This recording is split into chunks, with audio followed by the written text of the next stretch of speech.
सच्चे दोस्त जी हिकिड़ी आदत वॾी ख़राबु हूंदी आहे। कहिड़ी?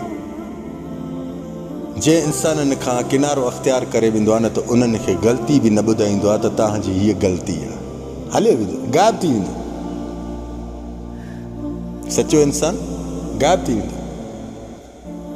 घणा वरी इंसान उन्हनि खे हथनि सां विञाईंदा आहिनि, हथनि सां धिकारींदा आहिनि सचे दोस्त खे।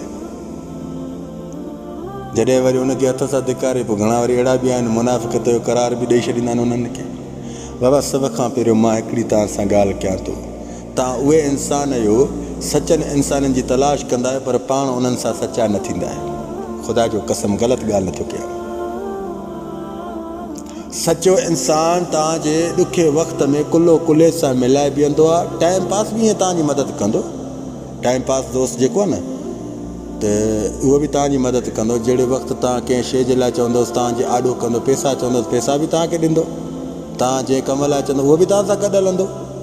पर उहो टाइम पास दोस्त ॾुखे वक़्त में गाइब थी वेंदो आहे। सचो दोस्त कुल्ले कुल्ले सां मिलाए बीहंदो आहे। उनजी बसि इहा ख़ूबी भली आहे।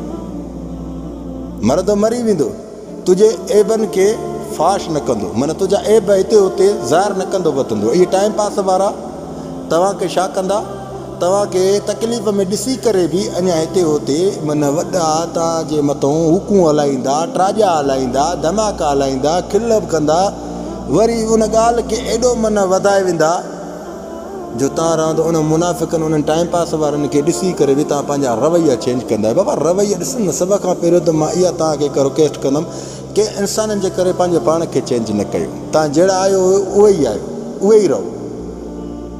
कंहिंजे करे अगरि पाण खे चेंज कंदे फ़ाइदो न थींदे। बाबा ॾिस, इन ई पोज़ीशन में अॻिलनि खे सम्झ, अॻिलनि खे माना थोरो फोकस ॾे, उन्हनि जा रवैया पकड़, उन्हनि जी दिमाग़नि जूं पॉइंटियूं पकड़। सचे में वरी इहा आदत न हूंदी। सचो इंसान कॾहिं बि तव्हां ते हुक न हलाईंदो, कॾहिं बि तव्हां ते ट्राजो न कंदो, कॾहिं बि तव्हां ते उछल न कंदो, कॾहिं बि तव्हांखे घटिया क़िस्म जा अल्फाज़ न ॻाल्हाईंदो। उहो गाइब थी वेंदो। बहरहाल तव्हांखे त हाणे टाइम पास वारनि दोस्तनि जा तव्हांखे त स्टेटस बि नज़र ईंदा व्हाट्सएप ते, पर उनजो त स्टेटस आहे, उनजो त नालो निशान बि तव्हांखे नज़र न ईंदो। टाइम पास दोस्तनि जा तव्हांखे स्टेटस नज़र ईंदा, तव्हांखे पंहिंजे स्टेटस जे माना रवैयनि ते तव्हांखे जलाईंदा, तव्हांखे उछलियूं ॾींदा, तव्हांखे घटिया क़िस्म जा अल्फाज़ ॻाल्हाए वेंदा। सचो दोस्त ईअं कॾहिं बि न कंदो आहे। सचे दोस्त खे सम्झण जी कोशिशि करणु चाहियो था न त सभ खां पहिरियों त उनजे आॾो पाण सचा थियो। ख़ुदा जो कसम तव्हांजे ॾुखे वक़्त जो साथी अथव। तव्हां सचे इंसाननि सां कूड़ा थींदा आहियो, सचनि सां तव्हां कूड़ ॻाल्हाईंदा आहियो। सचनि सां सच ॻाल्हायो, कामयाबु थींदो, मंज़िलियूं मिलंदव। अलाह तव्हां ख़ुशि रखंदो। जज़ाकल्लाह ख़ैर, मां सलाम।